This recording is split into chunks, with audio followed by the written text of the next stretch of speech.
రోజున ఒక నిర్ణయం తీసుకునేటప్పుడు ఏ విధమైన పరీక్షలు చేసుకోవాలో నేర్చుకుందరు. కానీ మనము కొన్ని పరిస్థితులను, కొన్ని విషయాలను అవగాహన చేసుకునే తీరు ఎలా ఉంటుందంటే మన వ్యక్తిత్వం మీద ఆధారపడి ఉంటుంది.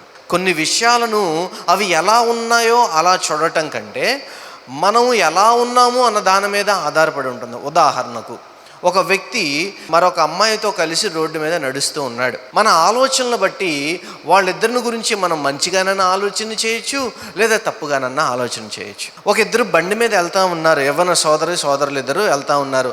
వాళ్ళు అన్న చెల్లెళ్ళు అయి ఉండొచ్చు, భార్యాభర్తలు అయి ఉండొచ్చు, బావ మరదలు కూడా అయి ఉండొచ్చు, ఏదైనా అయి ఉండొచ్చు. కానీ మన ఆలోచనలు బట్టి వారి ఇద్దరి యొక్క వ్యవహారం మనం ఆలోచన చేస్తాం. మీకు అర్థమవుతుంది కదా? అంటే అక్కడ ఉన్న పరిస్థితులు అలాగే ఉంటాయి. మనము ఏమై ఉన్నాము అన్న దాని మీద ఆధారపడి మనం తీసుకునే నిర్ణయమైనా, మనం చూసే పద్ధతి అయినా మారుతుంది. మన అవగాహన స్థాయి మన వ్యక్తిత్వం మీద ఆధారపడి ఉంటుంది. కాబట్టి మన నిర్ణయాలు కూడా మన వ్యక్తిత్వం మీద ఆధారపడి ఉంటాయి. సో వీటన్నిటిని నుంచి మనం తప్పించుకుంటూ దేవుని యొక్క చిత్తము ప్రకారము, దేవుని యొక్క ఇష్ట ప్రకారము మన కుటుంబము, మన వ్యక్తిగత నిర్ణయాలు మన లాభ ప్రకారం ఉండేటట్లుగా ఏ విధంగా ఉండాలో ఈ పరీక్షలో మీకు తెలుస్తుంది. కాబట్టి ఈ రోజున మీరు ఆ పరీక్షలు నేర్చుకుందాం. కానీ చూడండి, సామెతలు 3వ అధ్యాయము 6వ వచనంలో, నీ ప్రవర్తన అంతటి యందు ఆయన అధికారమునకు ఒప్పుకొనుము, అప్పుడు ఆయన నీ త్రోవలను సరళము చేయును. నీ ప్రవర్తన అంతటి యందు మొదటి విషయం. రెండవది ఏంటి? ఆయన అధికారానికి ఒప్పుకోవాలి. ఎవరా ఆయన? దేవుడు. అది రెండో విషయం. మొదటిది మీ ప్రవర్తన అంతటి యందు ఆయన అధికారమును ఒప్పుకున్నట్లయితే మూడవది మన దగ్గరకు వచ్చి చేరుతుంది. అదేంటిది? మనం ఏం చేసినా, ఎక్కడికి వెళ్ళినా దేవుడు చక్కగా మనల్ని నడిపిస్తాడు. మనం ఎప్పుడు మన మార్గాలు సరళంగానే ఉండాలని కోరుకుంటాం. అంతేగాని మనం వెళ్ళే దారంతా గోతులుగా ఉండాలి, కొండలుగా ఉండాలి, పెద్ద పెద్ద బౌల్డర్స్ ఉండాలని కోరుకోం కదా. అంతా సాఫీగా జరిగిపోవాలని కోరుకుంటాం. మన జీవితం అంతా సాఫీగా ఉండాలని కోరుకుంటాం. అంతేగాని తెల్లారితే నాకు జ్వరం రావాలి, చిన్నపిల్లలాగా స్కూల్కి ఎగ్గొట్టడానికి అలా కోరుకోం కదా. మరి ఒక సరళమైన జీవితాన్ని, ఒక చక్కటి మార్గాన్ని మనం ఏ విధంగా వేసుకుంటాం? గుర్తుపెట్టుకోండి, దేవుడు ఎప్పుడూ మనకు అందుబాటులోనే ఉన్నాడు. ఆయన ఎప్పుడూ మనకి సహాయం చేయడానికి సిద్ధంగానే ఉంటాడు. కానీ మనమే మన నిర్ణయాల మీద ఆధారపడి మన నిర్ణయాలను చేసుకున్న విధానంలో దానిలోంచి తొలగిపోతూ ఉంటాం. మొదటిది, మనం ఎప్పుడు ఎటువంటి నిర్ణయం చేసుకున్నా మొట్టమొదటి చేయవలసిన పరీక్ష ఏంటంటే లేఖనాధార పరీక్ష, స్క్రిప్చర్ టెస్ట్. చూడండి, 2 తిమోతి పత్రిక 3వ అధ్యాయం 16వ వచనంలో ఉంటుంది. మనందరికీ తెలిసిన వచనమే. ప్రతి సత్కార్యమును పూర్ణముగా సిద్ధపడి ఉండినట్లు దైవావేశము వలన కలిగిన ప్రతి లేఖనము ఉపదేశించుటకు సిద్ధంగా ఉండాలి. బాగుంది. ఇక్కడ దేనికి ప్రాముఖ్యత అన్నాడు? ప్రసంగమైన, పాఠమైన, వాక్యమైన, మరి నిర్ణయమైన, ప్రధానంగా దేనికి విలువ? ఇక్కడ లేఖనానికి విలువ.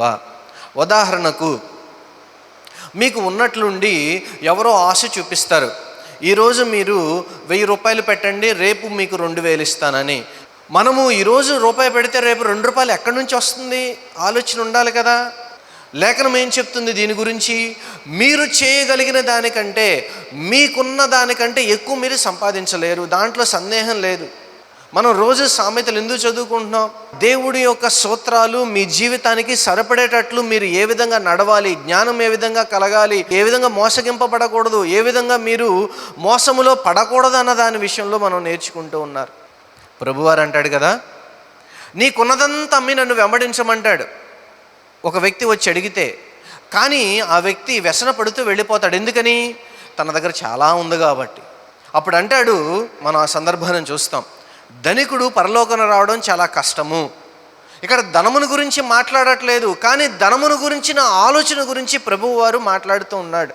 ఇప్పుడు మీరు చేసే నిర్ణయము లేఖనాధారంగా వెళ్ళి చూసినట్లయితే ఈరోజు పెట్టింది రేపు 2 అంతలు ఎలా వస్తుంది? రాదు. లేఖన ప్రకారం చూస్తే మీరు మోసపోతున్నారు, మీరు అత్యాశతో వెళ్ళి నష్టపోతున్నారు. కాబట్టి అది చేయొద్దు. మీ కష్టమునకు తగిన ప్రతిఫలమును దేవుడు అనుభవించడానికి అవకాశం ఇస్తున్నప్పుడు, మీ కష్టమునకు తగిన ప్రతిఫలమును దేవుడు ఆశీర్వదిస్తానని ఇస్తున్నప్పుడు ఎందుకని వెంపర్లాట? లేఖనం ప్రకారం చూస్తే అది కుదరట్లేదు. మరి 10 దేశాలు ఉన్నాయి, నీ పక్కన వారిని నువ్వు మోసం చేయవద్దు. ఏది నీ పక్కన వారిది నువ్వు దొంగిలవద్దు. ఈ రోజున నుంచి రేపు నీకు ఎట్లా డబ్బులు వస్తాయి లేఖనం ఏ రకంగా చూసినా కానీ దొంగిలించవద్దు, మోసం చేయవద్దు, డబ్బులు రావు. సింపుల్. అంటే మన నిర్ణయము ఆ విషయంలో లేఖనం ప్రకారం చూస్తున్నట్లయితే అవి కుదరదు. రెండవది రహస్యమైన పరీక్ష, ద సీక్రెట్ టెస్ట్. ఈ పరీక్ష చాలా గుంభనంగా ఉండాలి. ఎందుకు ఉండాలంటే మనం ఆలోచన చేసుకోవాలి. నేను చేసే ఒక నిర్ణయము నా పక్కన వ్యక్తికి తెలిస్తే ఎలా రెస్పాండ్ అవుతారు. ఉదాహరణకి నేను ఒక వ్యక్తి దగ్గర నుంచి ఆ వ్యక్తికి సంబంధించిన దాన్ని ఆ వ్యక్తికి తెలియకుండా నేను వెనకాల నుంచి దోచేసుకుంటున్నా, నా పక్కన వ్యక్తికి తెలిసింది, ఆ వ్యక్తి ఎలా చూస్తాడు? నన్ను మోసగాడిగా చూస్తాడా, బుద్ధిమంతుడిగా చూస్తాడా? ఇది రహస్యమైన పరీక్ష, మీకు మీరు చేసుకోవాల్సింది మనసులో. అంతే కదా, బయటికి చెప్పేది కాదు కదా. పౌలు రాస్తూ అంటాడు కదా, నేను విగ్రహములకు అర్పించిన దానిలో తినినందువల్ల ఏమీ లేదు, కానీ ఒక వ్యక్తి బలహీనమైన మనస్సాక్షి ఉంటాడు కాబట్టి ఆ వ్యక్తిని నేను సరిచేయడానికి, కాపాడడానికి నేను తింటల్లా. ఎందుకని? ఇది నా రహస్య పరీక్ష. సామెతలు 11వ అధ్యాయము 3వ వచనంలో మనం చూస్తాం, యథార్థవంతుల యథార్థత వారికి త్రోవ చూపించును, ద్రోహుల మూర్ఖ స్వభావము వారిని పాడు చేయును. యథార్థవంతుల యథార్థత ఏం చేస్తుందంట? ఒక వ్యక్తికి దారి చూపిస్తుంది. నేను చేసే ఈ నిర్ణయము పక్కన వ్యక్తికి దారి చూపిస్తుందా, లేకపోతే నేను చేసే ఈ నిర్ణయము నా పక్కన వ్యక్తిని తప్పులో పడేస్తుందా? చాలామంది చాలా నిర్ణయాలు చేస్తూ ఉంటారు.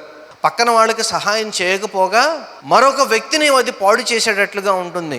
తప్పు చేసి కూడా గొప్పగా వాదించుకునే ఒక దౌర్భాగ్యమైన సొసైటీలో మనం బ్రతుకుతున్నాం. అది కాదు మనకు కావాల్సింది. తప్పు చేసి కూడా తల ఎత్తుకుని తిరగడం కాదండి. తప్పు చేసినప్పుడు దేవుని సన్నిధికి వచ్చి ఒప్పుకొని అప్పుడు తిరగండి తలెత్తుకొని. మారు మనసు పశ్చాత్తాపము లేని మొండి వైఖరిలాగా, మొండి మనిషిలాగా బతకూడదు. మీరు చేసుకోవాల్సిన రహస్య పరీక్షలో మీలో ఎంత యథార్థత ఉంది, మీరు చేసే నిర్ణయం వల్ల. ఉదాహరణకు ఒక విషయం చెప్పండి, మీరు మీ పిల్లల ముందు నుంచి సిగరెట్ తాగితే మీ పిల్లలు ఎలా రెస్పాండ్ అవుతారు? మీ పిల్లల ముందు మీరు నుంచి అబద్ధాలు ఆడితే ఎలా రెస్పాండ్ అవుతారు? మీ కుమార్తె మీ పక్కన ఉండగా మీరు బూతు బొమ్మలు చూస్తే ఎలా రెస్పాండ్ అవుతుంది? అది పరీక్ష. యథార్థవంతుడు త్రోవ చూపిస్తాడు, మూర్ఖుడు తన స్వభావాన్ని బట్టి పక్కన వాడిని పాడు చేస్తాడు. మూడోది సర్వే పరీక్ష. కొంతమంది వాట్సాప్లో పెడతారు, యూట్యూబ్లో పెడతారు, ఫోన్ కాల్స్లో చేస్తారు, ఎవరు గెలుస్తారు, ఎవరు ఓడిపోతారు, ఇవన్నీ సర్వేలు చేస్తూ ఉంటారు కదా. రాజకీయ నాయకులు క్రికెట్ బెట్టింగ్లు వచ్చినప్పుడు సర్వేలు చేస్తూ ఉంటారు కదా. క్రికెట్ మ్యాచ్లు వస్తే సర్వేలు చేస్తారు కదా. వాళ్ళు గెలిచే అవకాశం ఎంత ఉంటుంది, వీళ్ళు గెలిచే అవకాశం ఎంత ఉంటుంది. ఇప్పుడు మీరు కూడా సర్వే నిర్వహించండి. ఇక్కడ సర్వే ఎవరితో నిర్వహిస్తారంటే మీ స్నేహితుల దగ్గర పెట్టండి, మీ కుటుంబంలో పెట్టండి, మీ పిల్లల దగ్గర పెట్టండి, పెద్దవాళ్ళు వయసు వచ్చిన వాళ్ళు అయితే. అదేంటంటే ఈ సర్వే ఏంటంటే, ఒకవేళ మనం ఈ నిర్ణయం చేస్తే కుటుంబంగా లాభం కలుగుతుందా, నష్టం కలుగుతుందా? స్నేహితులను అడగండి, నేను ఇలా అనుకుంటున్నాను, మీరు ఏమంటారు, మీ ఆలోచన చెప్పండి. కొంతమంది అండి నిర్ణయాలు ఒంటెద్దు పోకడంటారు చూసారా, ఆ ఒంటెద్దుడు పోకడ నిర్ణయాలు చేస్తారు. ఇంట్లో ఎవరిని మాట్లాడినెవరు, స్నేహితులను అడగరు, పాపం అన్నీ వాళ్ళకే తెలిసినట్లే. నంబర్ 1 మూర్ఖుడు అంటే ఎవరి మాట వినడు, ఎవరికి చెప్పడు. అటువంటి మనస్తత్వము కుటుంబాలని నాశనం చేసింది, చేస్తుంది, ఇక ముందు కూడా చేస్తుంది. దాంట్లో సందేహం లేదు. కారణం ఏంటంటే వాళ్ళు మూర్ఖులు. ఏమీ తెలియని వాడికైనా చెప్పచ్చు, అన్నీ తెలిసిన వాడికైనా చెప్పచ్చు. అటు ఇటు అన్నీ తెలుసు, నాకు అన్నీ తెలుసు అనుకునేవాడికి మనం ఏమీ చెప్పలేం. పక్కనవాడు మనల్ని మోసం చేస్తే కొంతవరకే మోసం చేస్తాడు.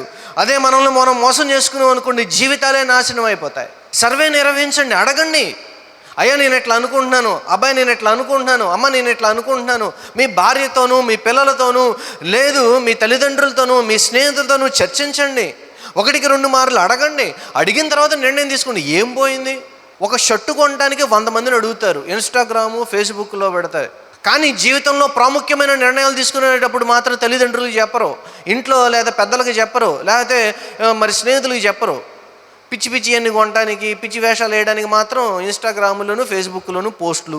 ఏమండే యవ్వనస్తులు ప్రత్యేకంగా వాళ్ళు యవ్వనంలో ఉన్నప్పుడు తీసుకోవాల్సిన నిర్ణయాలు పాపం వాళ్ళ స్నేహితులతో చర్చించినంత ఓపికగా ఇంట్లో చర్చించడానికి కుదరదు పాపం. మరేంటో నాకు అర్థం కాదు. ఇంట్లో చర్చించడానికి ఏమైపోతారో నాకు తెలియదు. అడగండి. యవ్వనస్తులైన వారు మీ ఇంట్లో ఉన్న వాళ్ళని, మీ పెద్దల్ని, వయసులో పెద్దలో ఉన్నవారిని అడిగి ఒక నిర్ణయం చేసిండి. దాంట్లో ఎటువంటి నష్టం లేదు. ఏదో పిచ్చి పిచ్చి అన్నీ మాట్లాడతారు. కార్లు కొనటం గురించి, లేకపోతే అవి కొనటం గురించి, అమెజాన్లో కొనటం గురించి, భోజనాల గురించి మాట్లాడతారు. కానీ ప్రేమలో పెళ్ళిళ్ళ గురించి మాత్రం ఇంట్లో డిస్కస్ చేయరు. ప్రాముఖ్యమైన నిర్ణయాలు ఇంట్లో అడగరా పాపం?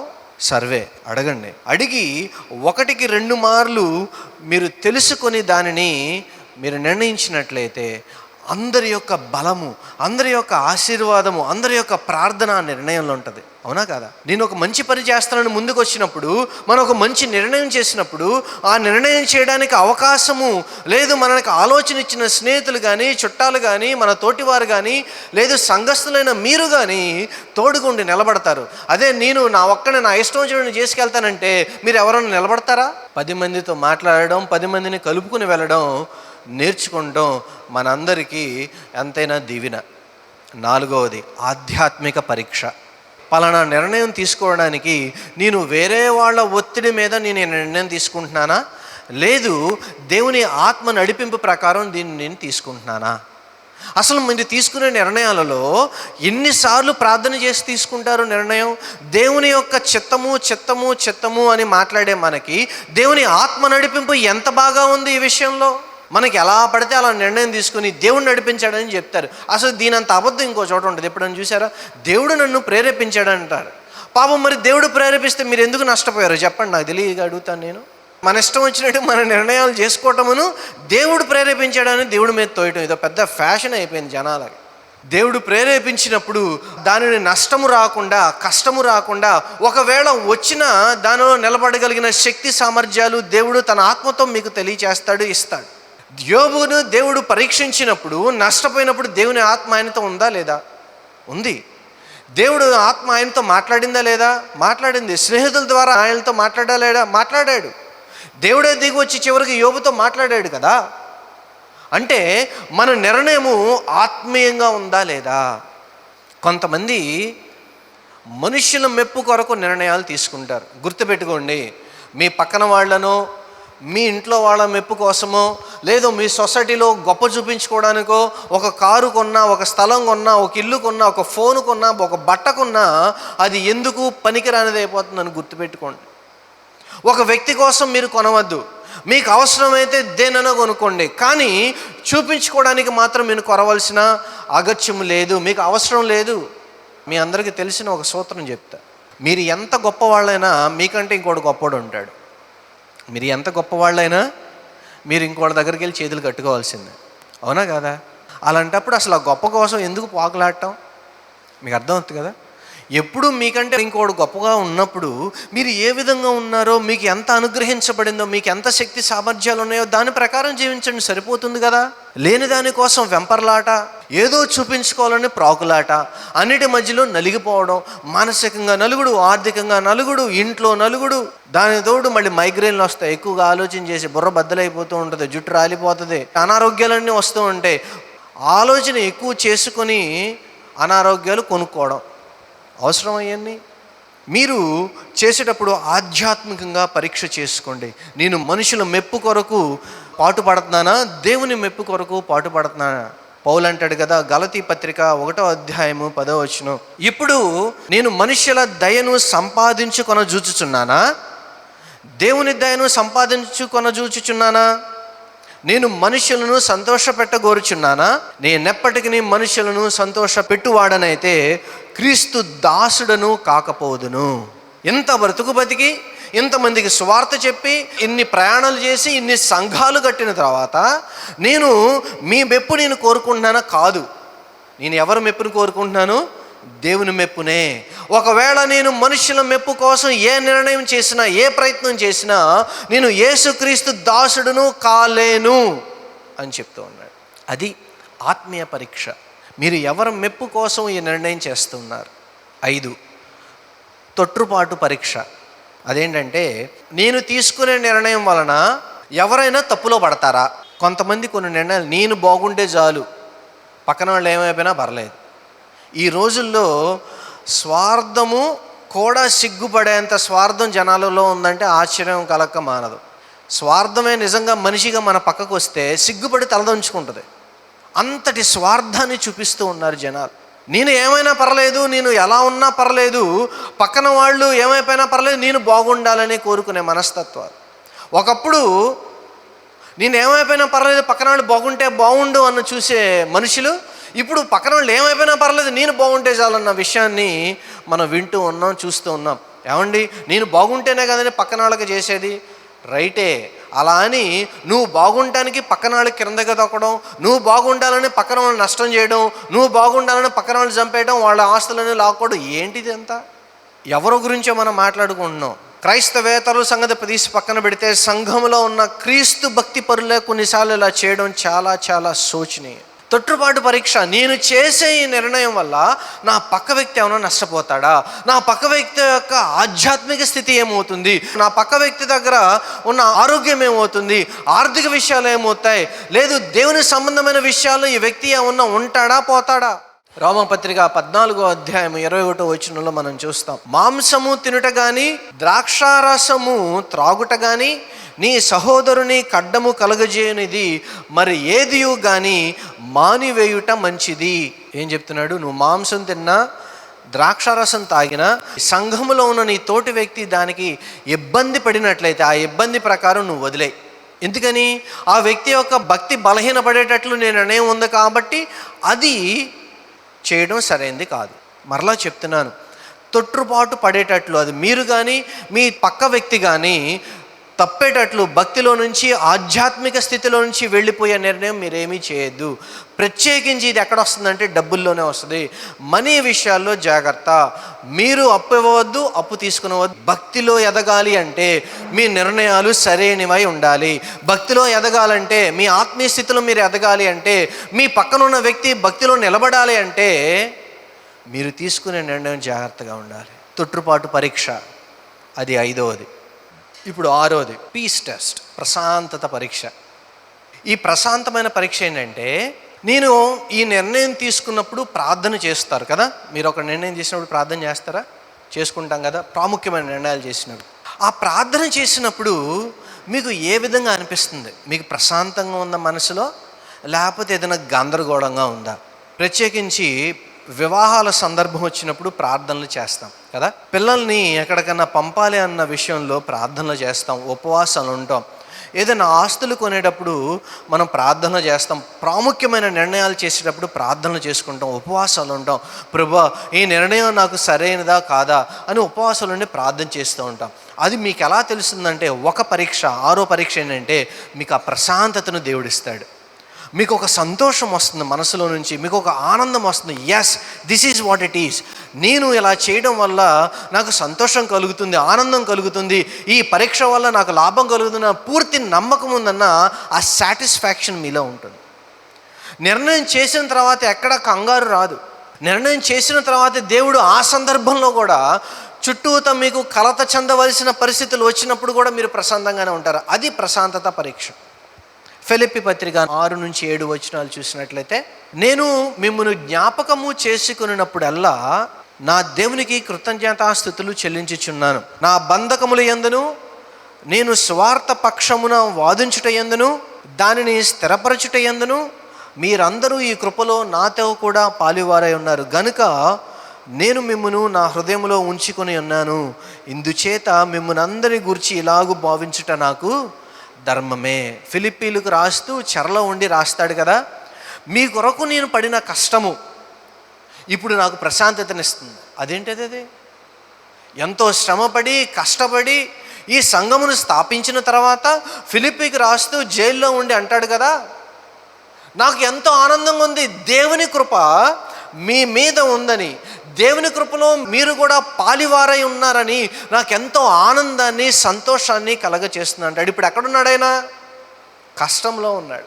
ఆయన చేసిన నిర్ణయము, ఆయన చేసిన పని ఆయన కష్టంలో ఉన్నప్పుడు కూడా తనకేం చేస్తుందంట? ప్రశాంతతను కలగచేస్తుంది. వారిని బట్టి సంతోషిస్తూ ఉన్నాడు. అలాగే మీరు కూడా చేసే నిర్ణయాన్ని బట్టి మీరు ఏ సందర్భంలో ఉన్నా మీకు ఆ సంతోషాన్ని కలగచేస్తుంది, దూరం చేయదు. సంతోషమును దూరం చేసే ఏ నిర్ణయమైనా అది దేవుని దగ్గర నుంచి వచ్చింది కాదు. మీ ప్రశాంతతను దూరం చేసేది ఏదైనా అది దేవుని దగ్గర నుంచి వచ్చింది కాదు, మీ స్వగతంగా చేసుకున్న నిర్ణయం. 7 పవిత్రత పరీక్ష, హోలీనెస్ టెస్ట్. నేను చేసిన నిర్ణయం నన్ను క్రీస్తులో ఎదిగేటట్లు చేస్తుందా? దిగజారిపోయేటట్లు చేస్తుందా? సింపుల్గా దీని గురించి పెద్దగా నేను చెప్పాల్సిన అవసరం లేదు. నేను చేసిన నిర్ణయము నన్ను క్రీస్తులో ఎదిగేటట్లు చేస్తుందా, దిగజారిపోయేటట్లు తక్కువ అయ్యేటట్లుగా చేస్తుందా? 2 కొరింథీ పత్రిక 3వ అధ్యాయము 18వ వచనంలో అంటాడు కదా పౌలు, మనమందరమును ముసుగు లేని ముఖముతో ప్రభువు యొక్క మహిమను అద్దము వలె ప్రతిఫలింపజేయుచు మహిమ నుండి అధిక మహిమను పొందుచు ప్రభువగు ఆత్మచేత ఆ పోలికగానే మార్చబడుచున్నాము. మన నిర్ణయము ఏది ప్రతిబింబిస్తూ ఉంది? ప్రభువునా, ప్రశాంతతనా, పరిశుద్ధతనా, లేదా మరో విధంగానా? ఏమి ప్రతిబింబింప చేస్తూ ఉంది? 8వది అత్యంత ప్రాముఖ్యమైనది, అత్యున్నతమైన పరీక్ష. నేను చేసిన నిర్ణయము దేవుని మహిమపరుస్తుందా లేదా? ఇది దేవుణ్ణి చూపిస్తుందా లేదా? ఇది క్రైస్తవ్యాన్ని చూపిస్తుందా లేదా? ఇది క్రీస్తుని చూపిస్తుందా లేదా? నా భక్తిని చూపిస్తుందా లేదా? అలా అయినట్లయితే ఖచ్చితంగా చేయండి. 1 కొరింథీ పత్రిక 10వ అధ్యాయం 31వ వచనంలో అంటాడు కదా, మీరు భోజనము చేసిన, పానము చేసినను, మీరు ఏమి చేసినను సమస్తమును దేవుని మహిమ కొరకు చేయుడి. మరలా మొదటికి వస్తున్నాను. సామెతలు 3వ అధ్యాయం 6వ వచనం ఏంటంటాడు? నీ ప్రవర్తన అంతటి యందు ఆయన అధికారమునకు ఒప్పుకొనుము. ఎవరు ఆయన? Who is he? ఎందుకు ఒప్పుకోవాలి? ఏ నిర్ణయమైనా ఆయన చెప్పి ఎందుకు చేయాలి? ఆయన వాక్య ప్రకారం ఎందుకు చేయాలి? ఆయన మహిమ కొరకు ఎందుకు చేయాలి? ఆ భక్తి ప్రకారం ఎందుకు చేయాలి? ఎందుకంటే ఆయన సృష్టికర్త అయిన వాడు. ఒక మనిషిని ఎంచుకొని ఒక మనిషి ద్వారా మనలందరినీ పరలోకాన్ని తీసుకువెళుతున్నవాడు. ఒక మనిషిలో సంతానంగా వచ్చిన మనము, ఆ మనిషిలో నుంచి తొలగిపోయిన మనల్ని మరలా ఆయనే తిరిగి వచ్చి ఒక్కడగా మనల్ని ఆయన సన్నిధికి తీసుకువెళ్ళగలిగిన సమర్థుని కాబట్టి అందుకని అంటాడు, మన ప్రవర్తన ఎంతటి యందు ఆయన అధికారమునకు ఒప్పుకోవాలి. ఎవరా ఆయన? దేవుడే. మీకు గుర్తుపెట్టుకోండి, మేము నిర్ణయం తీసుకునేటప్పుడు ఆయనతో చెప్పి, ఆయన ఆత్మ సహాయంతో, ఆయన మాట ప్రకారంగా, ఆయన ప్రజలైన వారి ప్రార్థనల సహాయంతోనూ ఎందుకు తీసుకోమని చెప్తున్నాను తెలుసా? ఆయన ఒకసారి దారి చూపిస్తే ఆ దారిలో చెడు ఉండదు. ఆయన దారి చూపిస్తే ఆ దారిలో శత్రువు కూడా నిలబడలేడు. అందుకని అన్నాడు కదా, మీ ముందు, ఈ సంఘము ముందు, మీ ప్రార్థన ముందు పాతాళలోక ద్వారములు సహితము నిలబడలేవని వాగ్దానం చేసిన దేవుడు కదా. అంచేత ఆ దారిలో చెడు ఉండదు, ఆ దారిలో శత్రువు ఉండడు. అంత మాత్రమే కాదు, ఆ దారిలో ఏ ప్రతిపక్షము ఉండదు. మిమ్మల్ని అడ్డం చెప్పేవాడు ఎవడో ఉండడు. అవసరమైతే దారిలోని చేట దారిని నిర్మించగలిగిన దేవుడు, సమర్థుడు ఈ దేవుడు. హల్లెలూయా. కాబట్టి ఆయన దారి చూపిస్తే ప్రతిపక్షం ఉండదు, పరిస్థితి కూడా మనల్ని వెంటాడలేదు. ఏ పరిస్థితులైనా మనకి తలొగ్గవలసిందే. అదే ఆయన దారి చూపిస్తే ఏ అడ్డంకి శాశ్వతంగా నిలబడలేదు. అంచేత మీరు మీ నిర్ణయాలన్నిటిలో ఆయన నిర్ణయాన్ని బట్టి మీరు వెళ్ళండి. ఆయన దారి చూపిస్తారు. మీ మార్గములన్నిటిలో, మీ నిర్ణయాలన్నిటిలో ఆయనను తెలుసుకోండి. మీ త్రోవలన్నీ నిర్దేశించబడతాయి. ఎందుకంటే ఆయన త్రోవలో ఉన్నప్పుడు అది ఇరుకైన, ఆ ఇరుకులోనే విశాలతను ఆయన వాగ్దానంతో సృష్టించగలిగిన దేవుడు ఈ దేవుడు. మీ నిర్ణయాలు ఎలా ఉంటున్నాయి? మీ నిర్ణయాలు ఏ విధంగా ఉంటున్నాయి? మీ నిర్ణయాల్లో మీ భక్తి కనబడుతుందా? మీ నిర్ణయాల్లో మీ దేవుడు కనబడుతున్నాడా? మీ నిర్ణయాలలో మీరు చూపించే మీ నీతి విలువలు కనబడుతూ ఉన్నాయా? లేదా తోటి వారికి అడ్డంగా, మీ పక్కన వారికి నష్టంగా, మీ పిల్లల దగ్గర చెప్పుకోలేని నిర్ణయాలు మీరు చేస్తూ ఉన్నారా? అది ఏ నిర్ణయం? జాగ్రత్త సుమా. మీ నిర్ణయము హెబేలులాగా దేవునికి అంగీకారమైన అర్పణైనా తెస్తుంది. అదే నిర్ణయము కయ్యనులాగా దేవునికి దూరంగానైనా నడిపిస్తుంది. ఎటువంటి నిర్ణయాలు మీరు చేస్తున్నారు?